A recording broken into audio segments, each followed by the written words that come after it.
जी नमस्कार, मैं हूं राज पाठक और आप देख रहे हैं बुलेट न्यूज टीवी। देखिए, लोकसभा चुनाव का परिणाम आ गया। केंद्र में बीजेपी एनडीए की सरकार बन गई। प्रधानमंत्री मोदी तीसरी बार जो है वो पीएम पद की शपथ लेने वाले दूसरे प्रधानमंत्री हैं। उन्होंने जवाहरलाल नेहरू, जो कि भारत के पहले प्रधानमंत्री थे, उनकी बराबरी कर ली है। और अब जिस तरीके से बिहार में ही नहीं, तमाम देश के तमाम राज्यों में एनडीए और बीजेपी के जिस तरीके से सीटों का नुकसान हुआ है, उसकी जो है खामियाजा कैसे हुआ, उसकी चर्चा और उसकी समीक्षा बैठक तमाम दल के नेता कर रहे हैं और इन दिनों वो खूब चर्चा में है।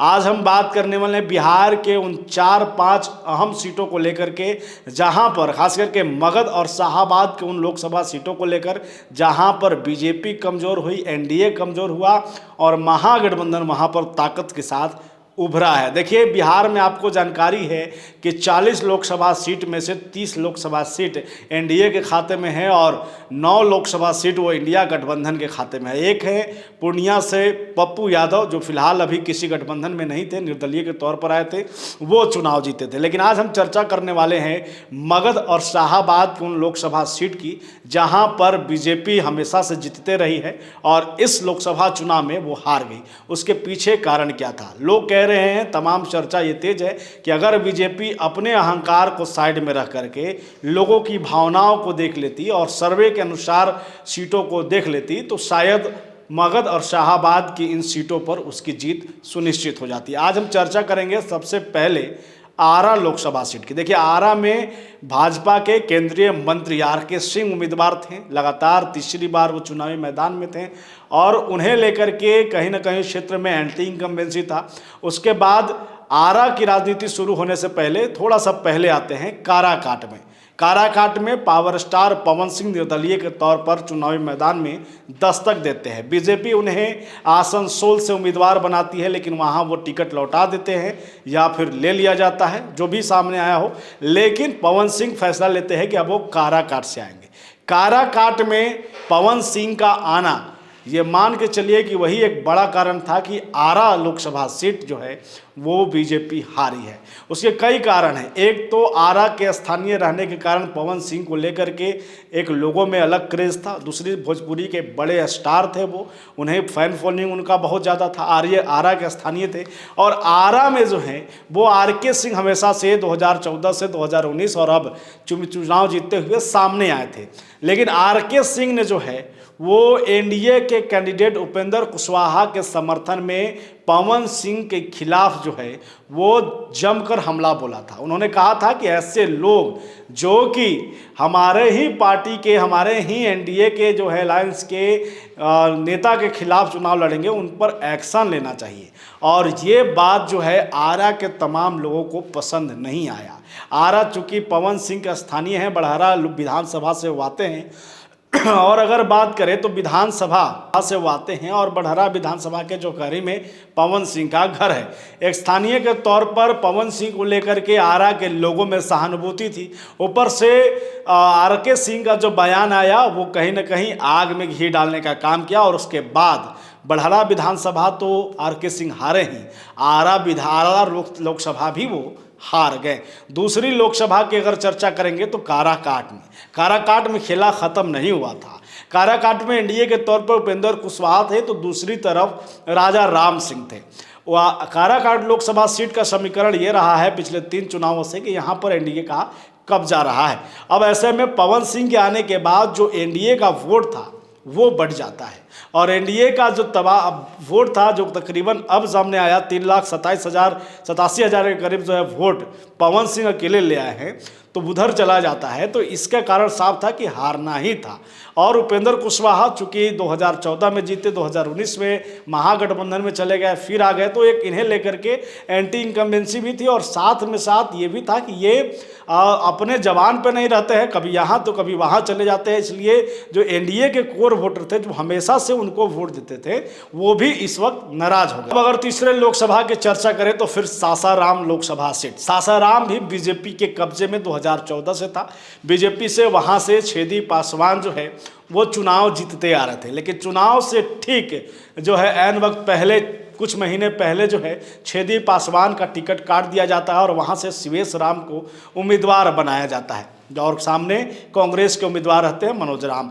आमने सामने की लड़ाई होती है, लेकिन सासाराम में छेदी पासवान का टिकट काटना कहीं न कहीं बीजेपी को भारी पड़ गया और यही कारण रहा कि वहाँ से जो है वो कांग्रेस के उम्मीदवार चुनाव जीत जाते हैं। चर्चा औरंगाबाद की करेंगे। औरंगाबाद लोकसभा सीट जो पिछले 2 टर्म से बीजेपी का यहाँ पर कब्जा रहा। बीजेपी के जो सांसद थे सुशील कुमार सिंह, वो यहाँ से 2014-2019 से बीजेपी के टिकट पर चुनाव जीतते आ रहे थे। इससे पहले 2009 में भी वो सांसद थे जदयू के टिकट से, उसके बाद वो बीजेपी में शामिल हो गए थे। तो 3 टर्म से वो यहाँ पर सांसद थे और चौथी बार 2024 में बीजेपी ने उन्हें एक बार फिर से मौका दिया था। अब देखिए, सुशील कुमार सिंह को लेकर के कई बातें सामने आई कि उनके खिलाफ ही उनका ही समाज आ गया था, एंटी इनकम्बेंसी था। लोगों का आरोप ये था कि उनके अंदर घमंड आ गया है और कहीं ना कहीं और अन्य लोग जो हैं उन्हें वो पसंद नहीं कर रहे हैं। दूसरा सबसे बड़ा मुद्दा उन्हें लेकर के सामने आया उत्तर कोयल नहर। हालांकि वो दावा कर रहे थे और जिस तरीके से काम लगा था कि उत्तर कोयल नहर में पानी आ जाएगा, लेकिन उसे लेकर के जो है लोगों में खासा रोष था। मेडिकल कॉलेज और तमाम ऐसे मुद्दे थे जिस पर बीजेपी के सांसद ने कुछ काम नहीं कर पाए, या यूँ कहिए कि वो प्रोग्रेस में रहा। इस कारण से भी जनता ने उन्हें नकार दिया। अब स्थिति ये रही कि ऐसा होते हुए कहीं ना कहीं बीजेपी के सर्वे में यह भी आया कि औरंगाबाद के सांसद के खिलाफ जो है वो कहीं ना कहीं कई मुद्दों पर चर्चा तेज है और अगर यहाँ पर कैंडिडेट वापस करते हैं, फिर से लाते हैं, तो ये चैलेंज दिख सकता है। लेकिन बीजेपी ने एक बार फिर से सुशील कुमार सिंह पर भरोसा जताया और उन्हें उम्मीदवार बना करके सामने भेजा और सामने से आ गए राजद की तरफ से अभय कुशवाहा। अभय कुशवाहा की राजनीति बहुत लंबी नहीं है, वो भी औरंगाबाद लोकसभा के टिकारी से विधानसभा विधायक रहे हैं, आपको जदयू से विधायक रहे हैं। ऐन वक्त पे वो राजद में शामिल होते हैं और उसके बाद राजद उन्हें टिकट दे देती है औरंगाबाद की और औरंगाबाद से वो तकरीबन 80,000 वोट के मार्जिन से वो जीत जाते हैं। चर्चा करेंगे बक्सर लोकसभा सीट की। बक्सर लोकसभा सीट जहां से केंद्रीय मंत्री अश्विनी चौबे लगातार चुनाव जीतते आ रहे थे, दबदबा वाला, ब्राह्मणों का दबदबा वाला वो सीट माना जाता है। लेकिन ऐन वक्त पहले, कुछ ही महीने पहले जो है अश्विनी चौबे का भी टिकट वहां से बीजेपी काट देती है और वहां पर बीजेपी के ही कार्यकर्ता मिथिलेश तिवारी को टिकट दिया जाता है और यही सबसे बड़ी भूल जो है वो बीजेपी कर देती है। देखिए, बीजेपी मिथिलेश तिवारी को टिकट दे उससे पहले भी बक्सर में एक शख्स का नाम खूब चर्चा में था, वो था नाम आनंद मिश्रा, जो कि आईपीएस थे। आईपीएस रहने के बावजूद वो बीआरएस पर बक्सर पहुंचे थे और बक्सर की जनता से लगातार जनसंवाद कर रहे थे और ये भरोसा दिला रहे थे कि वो सेवा करने के लिए आए हैं और ये उम्मीद जताया जा रहा था कि भाजपा ने ही उन्हें ये निर्देश देकर के बक्सर में भेजा है और हो सकता है कि वो भाजपा के उम्मीदवार हों। लेकिन हुआ कुछ नहीं। वहाँ से राजद के उम्मीदवार थे जगदानंद सिंह के बेटे सुधाकर सिंह। देखिए, वैसे वैसे सीट पर भाजपा हारी है जहाँ पर उसके कैंडिडेट 2019 में चुनाव वही समाज या फिर उन्हीं कैंडिडेट को हरा करके जीते थे। भाजपा इसलिए हारी है क्योंकि इसके पीछे उसके घमंड, उसके सर्वे रिपोर्ट्स आने के बावजूद उसने एक्शन नहीं लिया और यही कारण है। क्योंकि मैं जैसा आपको बता रहा हूँ, औरंगाबाद चाहे से आपको सासाराम या फिर काराकाट, अब काराकाट में अगर पवन सिंह आरा से चुनाव लड़ जाते आरके सिंह की जगह, तो भाजपा काराकाट भी जीतती, आरा भी जीतती और हो सकता है कि बक्सर और औरंगाबाद भी जीत जाती, क्योंकि पवन सिंह फॉरवर्डों का एक वोट बैंक तो थे और वो ले करके निकल गए, उसका असर दिखा। बक्सर में भी कुछ ऐसा ही हुआ। सुधाकर सिंह के पिताजी जगदानंद सिंह भी चुनाव बक्सर से हारे हैं, अश्विनी चौबे उनको हरा चुके हैं। लेकिन सुधाकर सिंह जब चुनावी मैदान में आए थे तो लोगों को लग रहा था कि ये भी चुनाव हार जाएंगे, लेकिन समीकरण बिगड़ गया। बीजेपी ने अश्विनी चौबे पर भरोसा नहीं जताया, आईपीएस आनंद मिश्रा पर भरोसा नहीं जताया और मिथिलेश तिवारी को वहां से चुनावी मैदान में उम्मीदवार बना करके भेज दिया। और यही हुआ कि आईपीएस आनंद मिश्रा को लगभग 40,000 से ज़्यादा वोट आता है और 30,000 के करीब मार्जिन से जो है वो सुधाकर सिंह आरजेडी के चुनाव जीतते हैं। संकेत साफ था कि आपने सर्वे नहीं देखा, आपने लोगों की भावनाओं को नहीं देखा और यही कारण रहा कि आप जो हैं मगध और शाहाबाद से साफ हो गए। ये कुछ जो लोकसभा सीट है उसकी हम चर्चा कर रहे थे।